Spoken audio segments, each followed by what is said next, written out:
নাম্বারের কোরআন শুনতে বাধা প্রদান করা।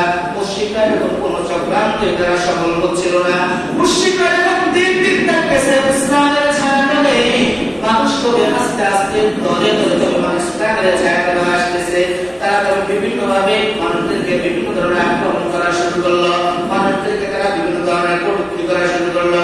রাসূল সাল্লাল্লাহু আলাইহি ওয়াসাল্লাম যেখানে কোরআন শরীফ তেলাওয়াত করতো, যে স্থানে আল্লাহ রাসূল কোরআন শরীফ পড়তো, তারা হট্টগোল শুরু করে দিত, তারা কান্না লাগিয়ে শুরু করে দিত।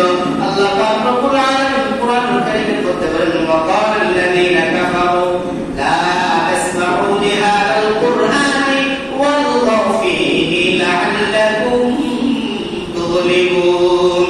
আল্লাহ পাক রব্বুল আলামিন তাদের বক্তব্য তুলে ধরতেছেন, ওয়াকালাল্লাযীনা কাফারু, যারা কাফের তারা বলতেছে, লা তাসমাউ, তাসমাউ করিও না, শুনিও লিহাযাল কুরআন, এই কোরআনকে, ওয়ালগাউ ফীহি, যখন কোরআন তেলাওয়াত করা হবে তোমরা তার মধ্যে হট্টগোল শুরু করবে, লাআল্লাকুম তুফলিহুন, যদি তোমরা হট্টগোল শুরু করে দাও তাহলে নিশ্চিতভাবে তোমরা বিজয়ী লাভ করবে, তোমরা বিজয়ী হয়ে যাবে।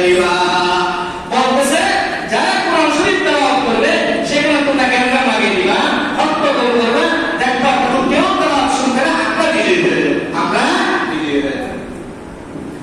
জান্নাত আর হজের সামনে দাওয়াত করতে চক্রান্ত। আল্লাহ রাসূল সাল্লাল্লাহু আলাইহি ওয়াসাল্লাম যখন মানুষ জাতিকে বলতেছেন, কুলু লা ইলাহা ইল্লাল্লাহ তুফলিহুন, তোমরা বলো লা ইলাহা ইল্লাল্লাহ তুফলিহুন, তোমরা তবে সফল হয়ে যাইবা।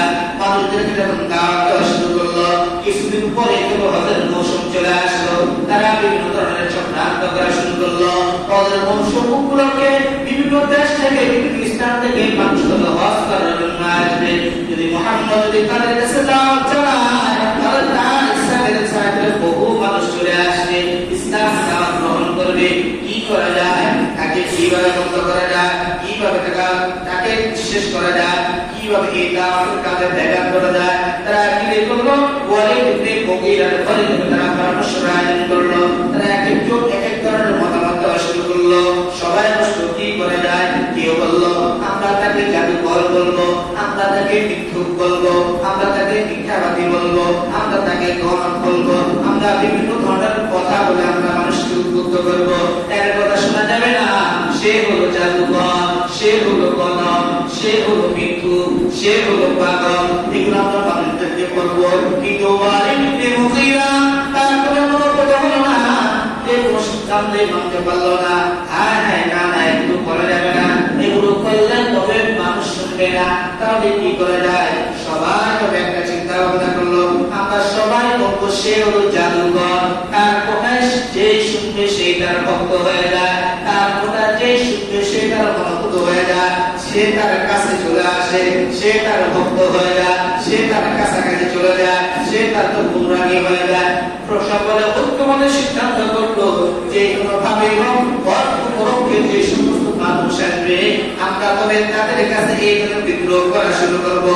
প্রত্যেকে একই চিন্তা করলো, আমরা তবে বলবো সে তবে পাগল, সে তবে জাদুকর, এবং সে তবে জাদুকর, তার কোনো কথাই শোনা যাবে না। তারা সিদ্ধান্ত ইন্নাহু ফাক্কারা ওয়াদ্দা ফাকুতিলা কাইফা ওয়াদ্দা তুম্মা কুতিলা কাইফা ওয়াদ্দা তুম্মা নাযার তুম্মা আবাসা ওয়াবাসা তুম্মা আদবারা ওয়াস্তাকবার ফাকালা ইন হাযা ইল্লা সিহরুন ইউযা। তারা সিদ্ধান্ত নিল এবং দিল হয়ে গেল। সিদ্ধান্ত নেওয়ার পর তুম্মা কুতিলা কাইফা ওয়াদ্দা, তারা ধ্বংস কিভাবে এমন সিদ্ধান্ত নিল। মানুষকে দ্বীনের পথে ডাকা হবে, মানুষকে ইসলামের পথে ডাকা হবে, আর তারা তাদের বাধা প্রদান করতেছে। এরা তবে কখনো মানুষ নয়, এরা তবে কখনো মানুষ নয়। এইভাবে তারা বিভিন্ন ধরনের গালিগালাজ করা শুরু করলো।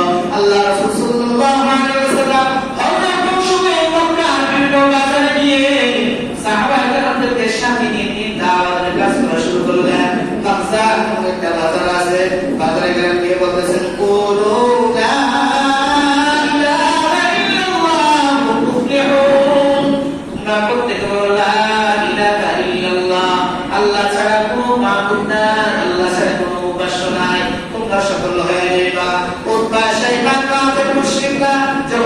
আল্লাহ রাসূল সাল্লাল্লাহু আলাইহি ওয়াসাল্লাম দাওয়াতের কাজ করতেছে, তখন তারা মানুষদেরকে লক্ষ্য করে বলতেছে, ইয়া আইয়ুহান নাস, হে মানুষ, লা তুতিউহু, তোমরা তার অনুসরণ করো না, তার কথা শুনো না, ফাইন্নাহু কাযযাব, সে তো মিথ্যাবাদী, সে হলো মিথ্যু। এইভাবে মানুষদেরকে তারা যেখানে আল্লাহ রাসূল দাওয়াত দিতে যাইতো,